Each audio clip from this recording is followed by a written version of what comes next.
레위기 14장의 말씀입니다. 레위기 14장 1절부터 9절까지의 말씀입니다. 레위기 14장 1절부터 9절까지 말씀.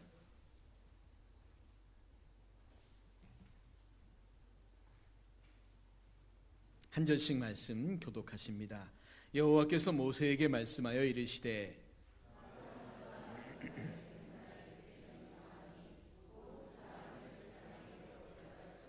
제사장은 진영에서 나가 진찰할지니 그 환자에게 있던 나병 환부가 나았으면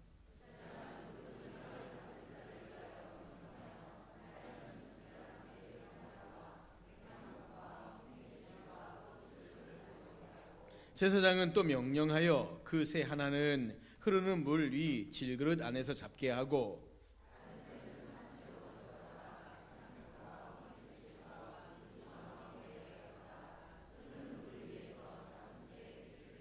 나병에서 정결함을 받을 자에게 7번 뿌려 정하다 하고 그 살아있는 새는 들에 놓을지며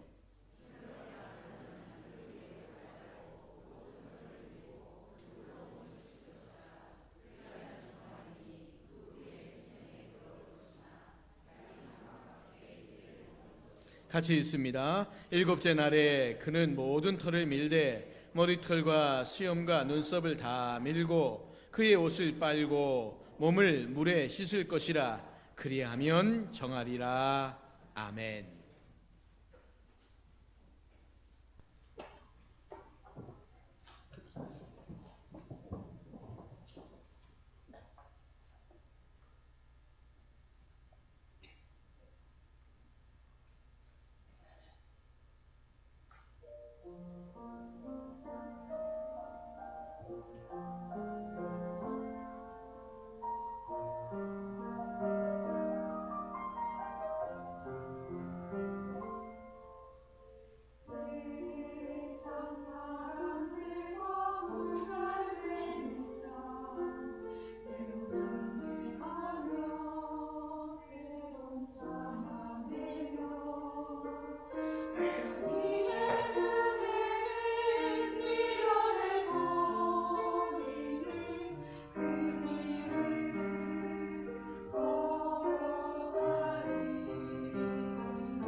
하나님을 예배한 자리에 함께 하시는 우리 성도님들을 주님의 이름으로 축복합니다. 나태주라고 하는 시인이 쓴 들꽃이라는 시가 있습니다.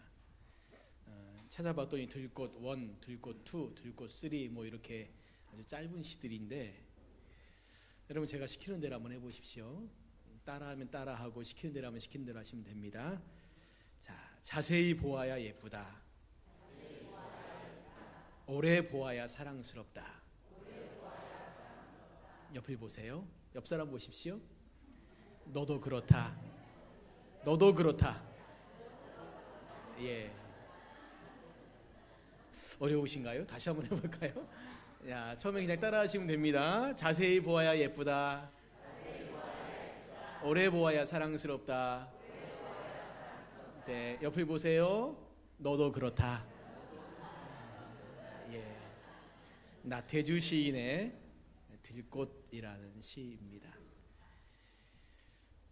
드레핀 꽃 하나가 얼마나 예쁘겠습니까? 그러니까 오랫동안 보고 자세히 보고 그래야지 예쁜데 내 옆에 있는 사람이 그러네요. 그렇죠? 언뜻 보고 지나가면 왜 그렇게 미운지, 그렇죠? 정도 별로 안 가는데 오래 보니까 괜찮습니다. 하나님께서 이스라엘 백성들을 애굽 땅에서 종살이하면서 건져내셨어요. 이유는, 목적은 출애굽기 19장에 보시면 내가 그들을 내 백성 삼으려고 였습니다. 그러니까 하나님께서 당신의 백성을 삼으시려고 이스라엘 백성들을 애굽 땅에서 건져내셨어요. 건져내신 다음에 가장 먼저 하신 일이 뭐냐면, 시내산에서 3개월 동안 시내산을 열심히 걸어오게 하셔서 시내산에서 하나님께서 그들에게 율법을 주셨습니다. 출애굽기 20장부터 시작해서 나오는 그 10계명부터 시작하는 율법들이 다 연결되어지는 말씀들입니다. 왜 주셨을까요? 율법을 주신 이유가 뭘까라는 거죠. 바로 하나님의 백성을 하나님의 백성답게 만드시려는 거였습니다.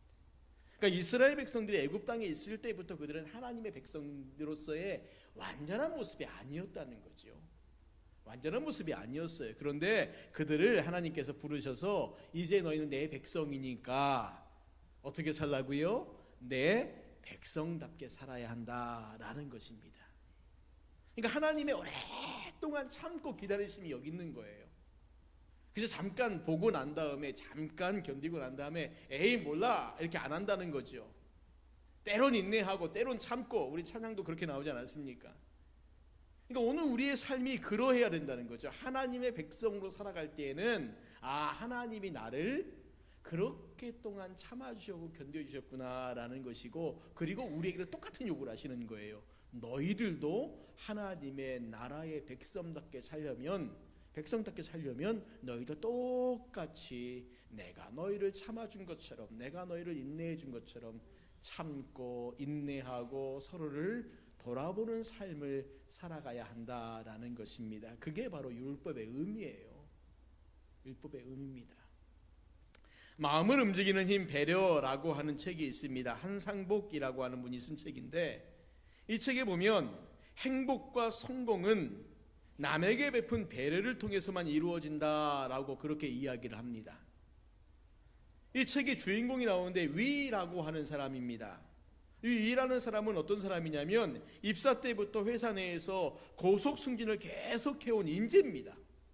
그런데 갑자기 정비대장으로 지목받던 한 부서로 발령을 받으면서 이 사람이 혼란을 빠지게 돼요. 이상하다, 내가 열심히 해왔는데 왜 갑자기 내 삶에 이런 어려움이 생겼을까라는 거죠.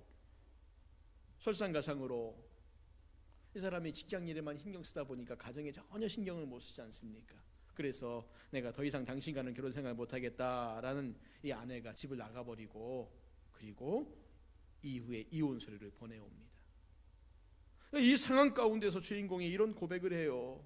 왜 내게만 이런 일이 생기는 거야? 나 열심히 살아왔다. 이거 너무 부당하다. 나름 열심히 살아왔지 않습니까? 최선을 다해 살아왔는데 왜 이렇게 어렵고 힘든 일이 생기냐는 거지요. 위가 고민을 합니다. 오랜 시간 동안 그런 고민을 하고 또 고민을 하다가 이 사람이요, 이 상황 가운데 누구를 보기 시작하냐면 자기를 보기 시작해요. 자기를 보기 시작합니다. 그러면서 이 모든 상황을 초래하게 된 원인이 바로 자신에게 있고, 그리고 모든 해결책도 역시 자신에게 있다라는 것을 깨닫게 됩니다. 이런 고통스러운 과정을 쭉 거쳐가면서 이 사람이요, 지금까지 살아왔던 삶의 방식을 반성하고 새로운 인생의 가치들을 얻게 됐는데, 그것이 뭐냐면 지금까지 이 사람은 경쟁하고 배척하고 이러면서 자기의 길을 달려왔는데, 그것만이 전부가 아니라 서로 나누며 상대방의 입장에서 이해하고 배려하는 삶이야말로 모두가 함께 행복해지고 성공할 수 있는 지름길이다라고 하는 그 사실을 이가 깨닫게 됩니다. 이 책 속에 간단한 예화 하나가 있는데 이런 얘기입니다. 여러분 아마 다 아실 거예요. 앞을 못 보는 한 사람이 밤에 물동이를 이고 한 손에는 등불을 들고 길을 걷고 있었습니다. 모양새가 좀 웃기죠. 앞을 못 보는 사람이 머리에 뭐 인 것까지 괜찮습니다. 그럴 수 있죠. 그런데 손에 등불을 들고 가고 있습니다. 사람들이 황당하게 쳐다보고 있는데 그 중에 어떤 한 사람이 이렇게 물었다고 합니다. 당신은 앞을 보지도 못하면서 등불을 왜 들고 다닙니까? 그러니 앞을 보지 못한 사람이 이렇게 말했다고 해요. 당신이 나와 부딪히지 않게 하려고요. 이 등불은 나를 위한 것이 아니라 당신을 위한 것입니다. 여러분, 나만을 위해 사는 것, 그것이 아니라 다른 사람을 돌아보는 것이야말로 함께 성공하고 함께 행복할 수 있는 가장 확실한 방법입니다. 우리가 함께라고 하는 이 말을 잊어버린 지가 참 오래됐습니다. 성공해야지, 그럼 늘 나만의 성공을 바라죠.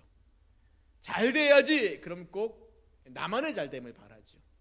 그러니까 우리는 늘 우리 생각 가운데 나만의 잘됨과 나만의 성공을 바라지만, 사실은 기본적인 가장 중요한 건 뭐냐면 함께라는 거죠. 함께 잘 살고 함께 부자 되고 함께 성공하고 함께 행복하고, 이게 참 좋은데 언제부터인가 우리들의 마음속에 함께라는 말이 사라져버리고, 어떻게 하든지 다른 사람을 짓밟고 올라가야만이 내가 성공하고 잘 살 수 있다라고 하는 참 나쁜 사고방식들이, 이게 사실은 자본주의의 가장 큰 맹점입니다. 서로 경쟁하다 보니까 능력 있고 힘 있는 사람은 위로 올라가고 능력 없는 사람은 저 밑으로 도태되고, 그러다 보면 나중에는 정말 능력이 있는 사람들이 꼭대기에 올라가고 능력 없는 사람들은 저 아래에 있고, 중국 같은 경우가 그렇다 하더라고요. 인구가 한 13억 되지 않습니까? 그 중에서 정말 돈을 마음대로 쓸 수 있는 부자들 한 8천만 명 된다고 해요. 되게 많죠. 8천만 명. 우리 인구보다 많지 않습니까? 그런데 그 밑에 그 8천만 명을 떠받치고 있는 숫자는 12억 2천만입니다. 그 사람들은 빈곤 가운데 있어요. 이게 참 불공평한 사회지요. 그렇지요. 오늘 우리가 나만을 위한 것이 아니라 함께 행복할 수 있는 방법이 뭘까? 함께 은혜 받고 함께 기쁘고 함께 즐거운 방법이 뭘까? 어떻게 살아가라고 말씀하시는가? 성경에서 좀 답을 찾아봐야 되지 않겠습니까? 어떻게 살아가라고 하시는가? 하나님께서 성경을 통해서 그래서 우리에게 계속해서 이 강권적으로 명령하시는 것이 있습니다. 그것은 바로 나 말고 다른 사람들, 특별히 나보다 더 약한 사람들을 어떻게 돌아봐야 할 것인가, 이것들을 계속 말씀하세요. 그래서 우리가 레위기 말씀을 읽다 보면 반복되어져 나오는 사람들이 있습니다. 그들이 누구냐면 고아 얘기가 나오고 과부 얘기가 나오고 가난한 자들, 나그네들, 외국인들, 종들, 이런 사람에 대한 이야기를 계속하면서 그들에 대한 배려, 그들에 대한 섬김. 왜냐하면 너희들도 그랬다는 거예요. 너희들도 가난했고, 너희들도 병들었고, 너희들도 외국인이었고, 너희들도 나그네했다는 거죠. 그런데 하나님의 은혜가 너희 가운데 임하여서 오늘 너희가 이만큼 살게 되었다는 겁니다. 그러면 너희들도 당연히 마땅히 너희들의 옛날을 기억하면서 어려운 사람들, 가난한 사람들, 고아들, 과부들, 나그네들, 이런 사람들을 잘 돌아보고 섬기며 그들을 배려하고 나눠주는 삶을 살라고 말씀하시는 거예요. 우리가 흔히 율법이라고 말하면 거룩함에 대한 말씀이라고 오해를 할 때가 참 많습니다. 그래서 죄를 제거하라, 악한 것들을 물리쳐라 이러니까 마치 뭔가 칼 들고 딱딱딱딱딱딱 잘라가는 그런 느낌이 들지만, 사실 그 말씀 이면에는 부정한 병에 걸린 사람들, 가난한 사람들, 약한 사람들에 대한 배려의 말씀이 있다라는 걸 꼭 보셔야 된다는 거예요. 우리가 지난번에 보았던 레위기 13장 말씀에 이 한센병 환자들의 얘기가 나오지 않습니까? 13장, 14장에 나오죠. 13장에서는 이 병에 걸린 사람에 대해서 어떻게 하라면 잘 살펴서 진단하라는 겁니다. 그래서 하루 이틀 아니고 7일 동안의 시간을 두고 또 두고 또 두고, 그래서 혹여 정말 이 나쁜 병, 이 안 좋은 병, 이 저주받은 병 아닙니까? 이 병에 걸린 사람들 그저 잠깐 증상이 보인다고 함부로 평가하고 판단해서 내보내지 말고 주의 깊게 살피고 또 살피고 또 살피고 또 살펴서 혹여 그들 가운데 억울한 사람 한 사람도 없게 하라는 것입니다. 여기에도 배려가 나오는 거지요.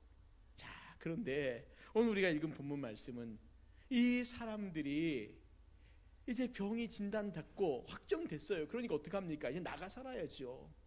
나가 사는 이 사람들이 어떤 이유인지 모르지만 그 병이 나았어요. 그러면 이 병이 나은 다음에 병이 나음 받았다는 이 사실을 사람들 앞에서 확실하게 알려야 되지 않겠습니까? 나 병 다 나았다고 알려야 되잖아요. 이런 알리는 절차에 대한 이야기를 지금 이 14장 말씀 가운데는 하고 있습니다. 여러분, 왜 이런 절차가 필요하겠습니까? 이 저주스러운 병, 편견에 둘러싸여서 스스로 부정하다고 외치면서 평생을 따로 살아야 되는 이 병에 걸린 사람들에게 참된 자유함을 주고자 함이라는 겁니다. 생각해 보십시오. 그저 한센병이 일반 병과 똑같지 않은 가장 중요한 특징 중 하나가 바로 뭐냐면 몸과 얼굴에 흔적이 남는다는 거죠. 그렇지 않습니까? 그래서 이 한센병은 사실은 병이 걸려서 격리시키는 거이지만 병이 고침받고 난 다음에도 몸에 있는 흔적들이 너무나 정말 보기 힘들어서 사람들이 그를 이렇게 외면해요. 그래서 그 사람들은 병이 나은 다음에도 자기들끼리 따로 모여 사는 겁니다. 근데 이스라엘은 그러면 안 된다는 거예요. 이 사람이 병이 들었을 때 바깥으로 내보냈으면 병이 나았으면 들어와야죠. 그게 당연한 거지 않습니까? 왜 이 사람의 외모나 이 사람의 모양이 중요한 게 아니라 중요한 건 이 사람이 밖에 나간 이유는 딱 한 가지밖에 없잖아요. 병이 들었다는 겁니다. 그럼 병이 고침받으면 들어와야지요. 그 들어오는 절차에 대해서 하나님께서 말씀하고 있는 건데, 여기에는 하나님의 말씀에 대한 중요한 순종에 대한 의미가 포함되어져 있다라는 것을 보실 필요가 있습니다.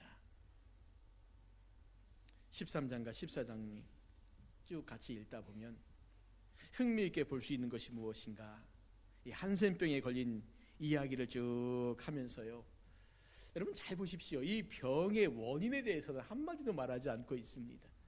왜 병에 걸렸을까? 이 얘기가 없어요. 어떻게 하면 병에 걸린다? 이 얘기도 없습니다.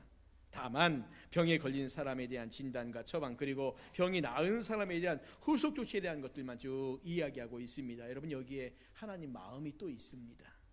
약한 자에게, 병든 자에게 왜 병이 들었느냐라고 말하지 말고 그 병에서 노임받기를, 그리고 다시는 그 병에 들지 않기를 바라시는 겁니다. 이것은 죄인인 우리를 바라보신 하나님 아버지의 마음이 있습니다. 하나님께서 죄인인 우리를 바라보실 때 너 왜 죄졌니? 왜 그랬니? 물어보지 않으시지 않습니까? 예수님께 가늠하다가 붙잡힌 여인을 끌고 온 사람들이 있었습니다. 이 사람들이요, 돌멩이 하나씩 다 손에 들고 난 다음에 그저 이 여인 돌아보면서 예수님에게 이렇게 요구하는 거죠. 예수님, 저 여인이 가늠하다가 현장에서 붙잡혔습니다. 율법에는 돌로 치라고 하는데 당신은 어떻습니까? 예수님 이 말씀 듣고 난 다음에 조용히 앉으세요. 그리고 땅바닥에 뭐라고 끌적끌적 하시지 않습니까? 그리고 일어나서 한마디 다 가십니다. 뭐라고 말씀하십니까? 너희 중에 죄 없는 자가 먼저 돌려쳐라. 그랬더니 한 사람 한 사람씩 돌을 스그머니 놓고 돌아갔다고 합니다. 그 다음에 예수님이 남으셨지요. 예수님께서 이 여인을 딱 붙잡고 뭐라고 말씀하셨어요? 너 왜 젖었어? 너 왜 간음했니? 안 물어보셨죠. 그렇지요. 왜 그랬어? 왜 간음했어? 이런 거 한마디도 안 물어보셔요. 딱 한 말씀 하십니다.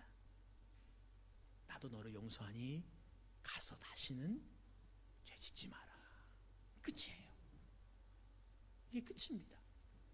왜 죄를 지었느냐, 이게 중요한 게 아니라는 거지요. 너 지금 왜 이렇게 살아, 이게 중요한 게 아니라는 겁니다.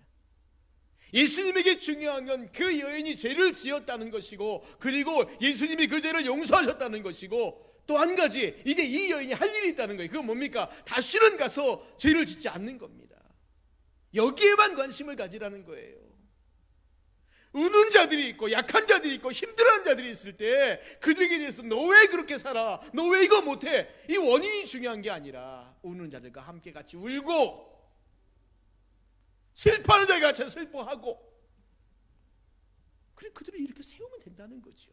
그리고 잘 살 수 있도록 옆에서 도와만 주면 된다는 겁니다. 우리가 다른 사람의 연약함을 바라볼 때 그렇게 바라봐야 된다는 거예요. 그런데 구약의 욥기를 보시면 욥의 세 친구가 욥을 만났을 때 얼마나 욥에 대해서 여러 가지 말을 하는지, 중요한 건 이거였어요. 그들의 말은요, 너 고난받는 거 죄의 결과다, 너 빨리 죄 회개해라. 이 말은 뭐냐면 너 빨리 죄를 자백해라, 너 무슨 죄 지었어, 이 말하는 거예요. 욥에게 계속해서 하는 말이 그 말입니다. 그가 고통 가운데 있고 질병 가운데 있는데 그걸 위로하고 너 어디가 아프고 너 정말 힘들겠구나 살지 울면 될 텐데, 그거 잠깐 하더니 그때부터 이게 뭐가 궁금했는지 계속해서 죄를 자백하라고 합니다. 그런데 이것이 잘못되었죠. 왜요? 하나님께서 나중에 이 세 친구를 책망하시는데 욥기 42장 7절에 이렇게 말합니다. 여호와께서 욥에게 이 말씀을 하신 후에 여호와께서 대만 사람 엘리바스에게 이르시되 내가 너와 내 두 친구에게 노하나니 이는 너희가 나를 가리켜 말한 것이 내 종 욥의 말같이 옳지 못함이니라. 너희를 잘못했다는 거예요. 그러지 말라는 겁니다. 누가 울고 있으면 같이 가서 울어주고, 연약한 자가 있으면 그 연약함이 회복되기를 위해서 도와주고 기도해주고, 그리고 회복되면 반갑게 맞아주고, 이게 중요하다는 거지요. 여러분, 그래서 우리가 레위기 말씀을 정확하게 보아야 된다는 겁니다. 레위기 말씀은 마치 바리새인들 서기관들처럼 다른 사람 판단하고 평가하라고 주신 말씀이 아닙니다. 아, 이건 죄구나, 이건 죄가 아니구나라는 거예요. 그게 아니라 레위기 말씀에서 가장 중요한 것은 하나님의 사랑이에요. 그런데 하나님의 사랑을 싹 빼버리고 껍데기만 남겼다가 이들이 어떻게 됐습니까? 예수님으로부터 책망받았어요. 외식하는 자들이라고. 레위기는 약한 자를 향한 하나님의 사랑과 배려고, 그 말씀을 받은 우리에게도 똑같이 하나님의 마음으로 다른 사람, 더 약한 사람들을 돌아보기를 원하신다라는 것을 생각하시라는 겁니다. 그렇지 않으면 우리도 외식하는 자가 될 수 있다는 거지요. 여러분, 1절과 2절 말씀 한번 보시겠습니다. 1절과 2절 말씀 같이 한번 읽겠습니다. 시작. 여호와께서 모세에게 말씀하여 이르시되 나병한 자가 정결하게 되는 날의 규례는 이러하니 곧 그 사람을 제사장에게로 데려갈 것이요. 자, 여러분, 계속 몇 번을 말씀드렸지만 한센병에 걸렸다. 이것이 어떤 의미일까요? 죽음입니다. 사회적인 죽음, 영적인 죽음, 공동체 안에서의 죽음, 모든 것의 죽음, 심지어 나중에 육체적인 죽음까지 포함되어 있습니다. 절망입니다. 비참입니다. 따돌림입니다. 그 모든 것들을 다 의미합니다.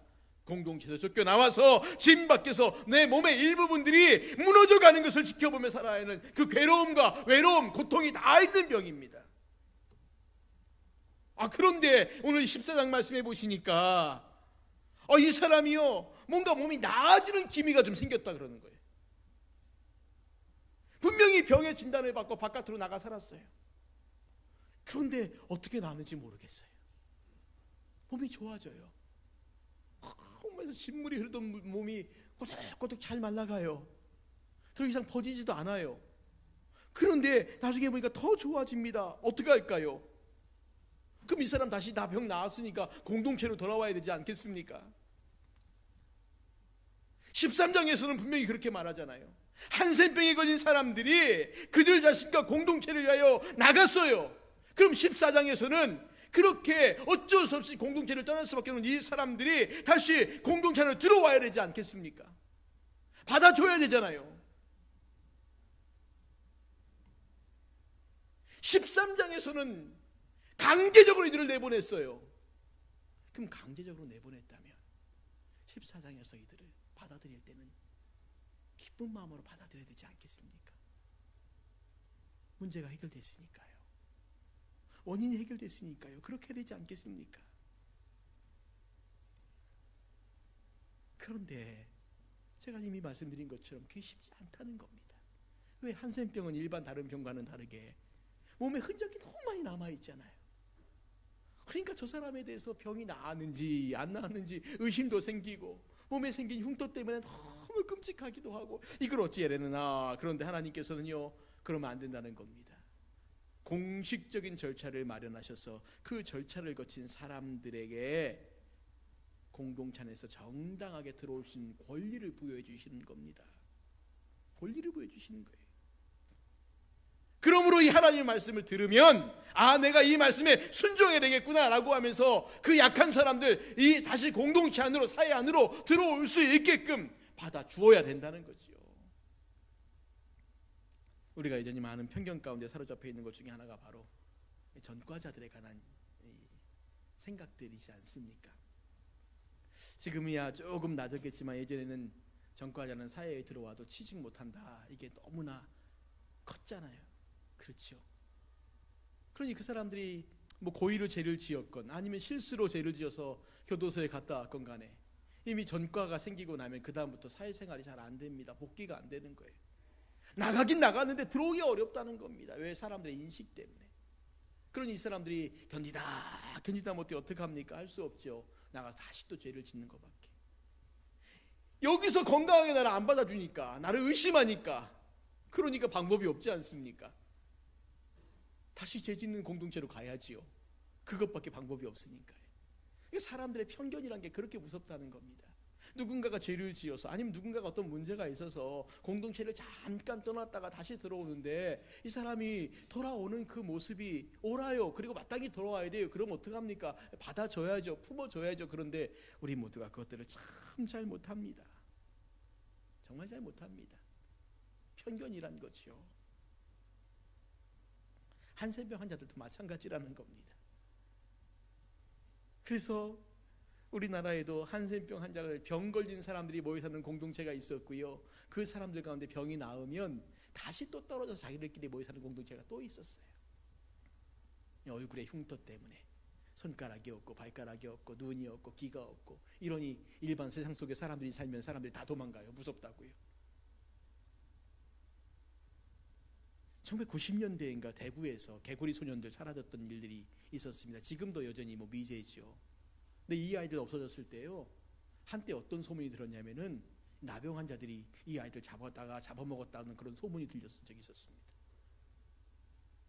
옛날에 약이 없는 시절에 나병 환자들이 병 고침 받으려고 아이들 잡아먹었다 뭐 이런 이야기들, 말도 안 되는 소리가 있었는데 그런 것들 때문에 정말 한동안 사회 속에서 이 나병 환자들, 한센병 환자들을 보는 시각들이 안 좋았을 때가 있었습니다. 자, 그러니 보십시오. 이 사람들 지금 빨리 돌아와야 되지 않겠습니까? 자, 한센병 환자들이 갖는 가장 큰 소원은 첫 번째는 병이 낫는 거예요. 빨리 병이 낫는 겁니다. 두 번째, 이거보다 못지않게 중요한 소원이 뭔지 아시겠습니까? 내가 사회 속으로 들어갈 수 있느냐라는 거예요. 첫 번째는 어떻게 될 수 있어요. 그런데 두 번째가 문제 아니겠습니까? 왜? 모든 사람들의 인식이 별로 안 좋으니까, 생각이 안 좋으니까, 너무 큰 편견에 사로잡혀 있으니까. 그래서 14장에서 이들이 다시 공동체 안으로 들어오시는 절차를 하나님께서 율법으로 만들어 버리신 거예요. 그들은 반드시 공동체 안으로 들어와야 된다는 겁니다. 너희가 그들을 품어야 된다는 겁니다. 편견을 버려야 된다는 겁니다. 왜? 하나님께서 죄인인 우리를, 죄로 말미암아 죽을 수밖에 없는 우리를 당신의 자녀로 편견 없이 품어주셨는데 하나님께서 죄의 경중을 따지지 않으셨지 않습니까? 그저 잠깐 거짓말한 죄는 가벼우니까 품어주시고, 사기친 죄는 무거우니까 버리시고, 살인죄는 더 큰 죄니까 또 버리시고, 이러지 않으셨지 않습니까? 그럼 내가 너희를 대할 때 너희 죄의 경중을 따지지 않고 다 받아주었으면 그럼 너희도 마찬가지라는 거예요. 너희가 내 백성으로 살아가려면, 너희가 하나님 나라의 백성으로 살아가려면 너희도 마찬가지로 그런 사람들 품고 받아줘야 된다는 겁니다. 바로 이 13장과 14장이 우리에게 그것들을 말씀해 주고 있는 겁니다. 자, 그러면 14장에서 어떤 절차를 거치라고 말하는가? 절차가 굉장히 복잡해요.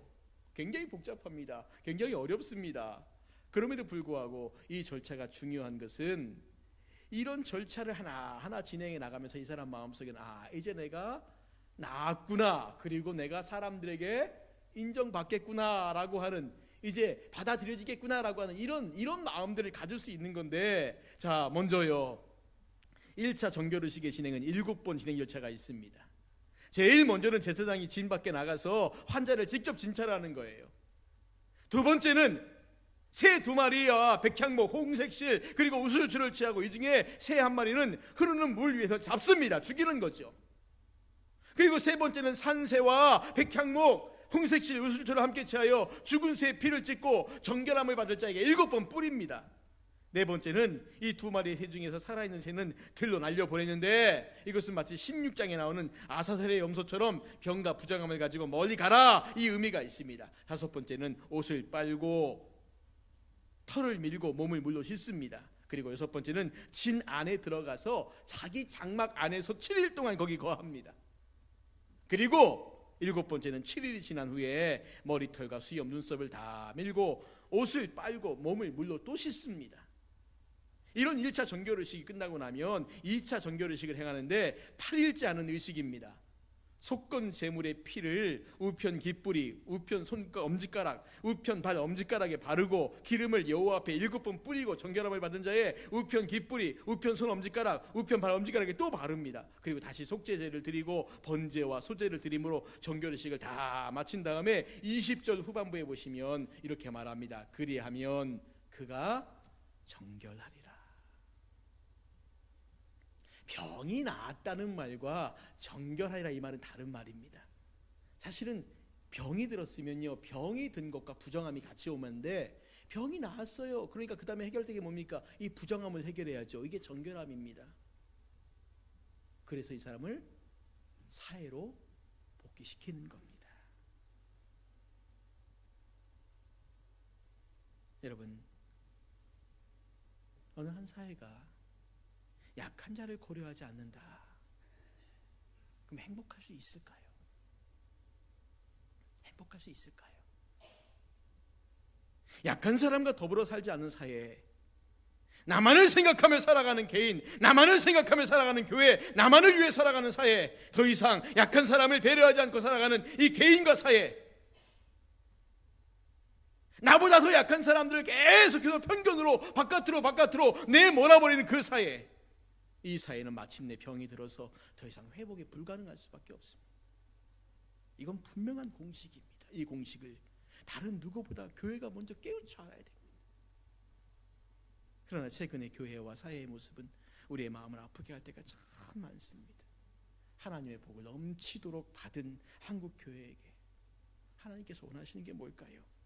더 약한 자, 더 부족한 자 돌아보라는 거 아니겠습니까? 여러분, 이 명령을 단순하게 우리가 어떤 도덕적인 명령으로만 받아들이시면 안 돼요. 왜 우리에게 더 약한 자, 더 어려운 자를 받아들이라고 말하는가?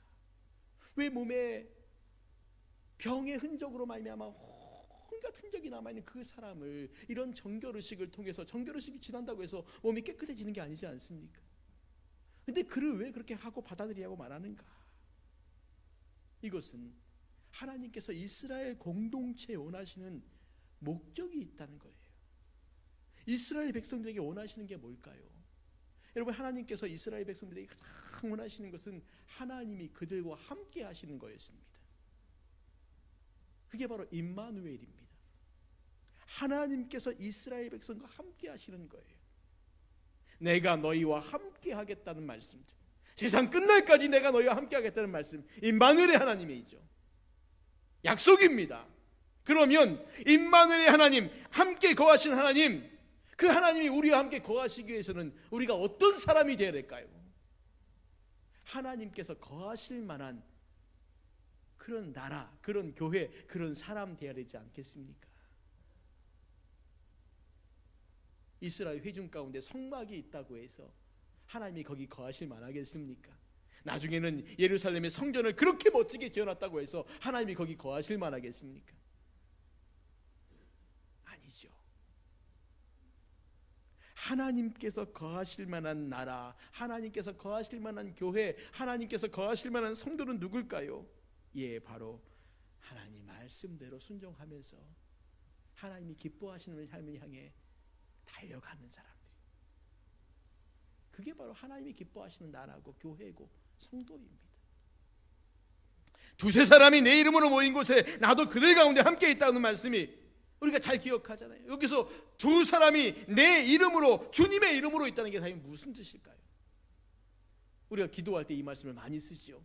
그래서 주님의 이름만 부르면 되겠습니까? 아니요. 주님의 이름만 부르는 게 중요한 게 아니라 주님의 이름으로 살아가는 겁니다. 주님의 이름대로 살아가는 것이고 그 뜻대로 살아가는 그런 공동체가 하나님이 거하실 만한 공동체입니다. 오늘 한국교회에 정말 웅장한 교회 건물들 얼마나 많습니까? 그렇다고 하나님 거하시는 건 아니에요. 어디에 하나님이 거하실까요? 주님의 이름으로 있는 그곳에, 주의 말씀대로 순종하는 바로 그곳에, 주님이 나를 사랑하신 것처럼 나도 사랑하고 나도 섬기는 바로 그 자리에 주님께서 함께 계시는 겁니다. 그런 사람과 주님이 동행하시는 겁니다. 기도 열심히 하고 헌금 열심히 하고 봉사 열심히 하는 사람이 아니라 주님의 이름으로, 주님의 마음으로 사랑하고 섬기고 나누고 베푸는 그 사람. 제가 오늘 배려라는 말을 썼습니다. 배려가 무엇일까요? 나 말고 다른 사람 생각해 주는 겁니다. 물론 우리가 연약하기 때문에 나를 다 포기하고 그저 다른 사람만 온전히 생각할 수는 없을 겁니다. 그러나 기본적으로 우리의 마음이 나만을 생각하는 사람들이라면 나 말고 조금은 더 다른 사람을, 내가 나를 사랑한 것처럼 다른 사람을 사랑하는 그 마음들, 이게 배려의 마음이고, 그런 마음을 가진 성도들에게, 그런 마음을 가진 공동체에게 주님이 거하시지 않겠습니까? 나, 우리 이것만 고집한다면 거기 어떻게 하나님이 계시겠습니까? 사랑하는 성도님들, 이제 말씀을 정리하겠습니다. 나만을 보는 시각, 조금 더 나가서 나의 가정만을 보는 시각들, 그저 우리라고 말한 그 작은, 정말 얼마 안 되는 그 우리라는 그 작은 공동체만을 생각하는 그 마음이 아니라 다른 사람, 특별히 더 약한 사람, 더 부족한 사람, 이들에게 하나님의 사랑과 배려를 증거하면서 하나님이 기뻐하시는 아름다운 공동체, 아름다운 성도 되어지는 저와 여러분 되시기를 주님의 이름으로 축원을 드립니다.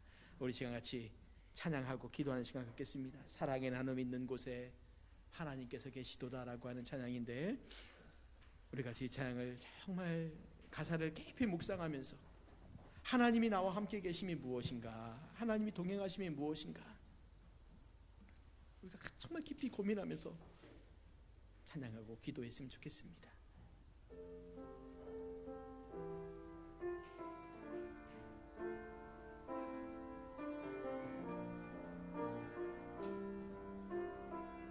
사랑의 나눔 있는 곳에, 사랑의 나눔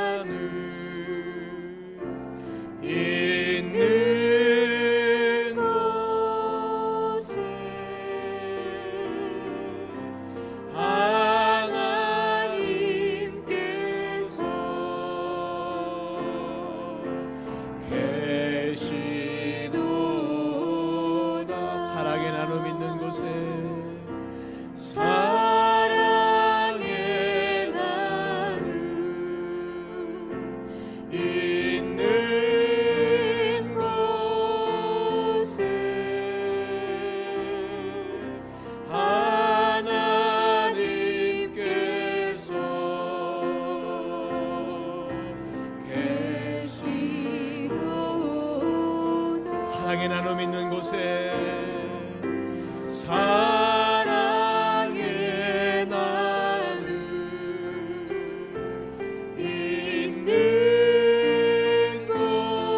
여러분, 하나님께서 우리와 함께 계시길 원하시지 않습니까? 임마누엘의 하나님을 소망하지 않습니까? 오늘도 나와 함께, 그럼 도대체 하나님은 어떤 자리에 함께 계실까요? 누구와 함께 계시겠습니까? 하나님이 이스라엘 공동체가 어떤 공동체가 되길 원하셨고, 오늘날 이 교회 공동체가 어떤 공동체가 되길 원하실까요? 하나님이 함께 거하실 만한 공동체, 하나님께서 주신 은혜 나누고 베풀고 섬기고 사랑하고 배려하고 이해하고, 나만을 생각하는 게 아니라 나 말고 나 외에 옆에 있는 다른 연약한 지체들을 돌아보며 고민하며 생각할 수 있는 그런 성도, 그런 공동체가 하나님 기뻐하실 만한 공동체입니다. 그런 사람과 주님이 함께 계세요. 건물이 크고 교인이 많고 이게 중요한 게 아니라 하나님 앞에서 하나님이 거하실 만한 공동체를 세워가고자 같이 고민하고 힘쓰는 사람, 우리 그런 교회가, 그런 공동체가 되기를 소망하면서 같이 우리 합심하여 기도하겠습니다. 기도합니다. 하나님 아버지의 은혜를 감사합니다.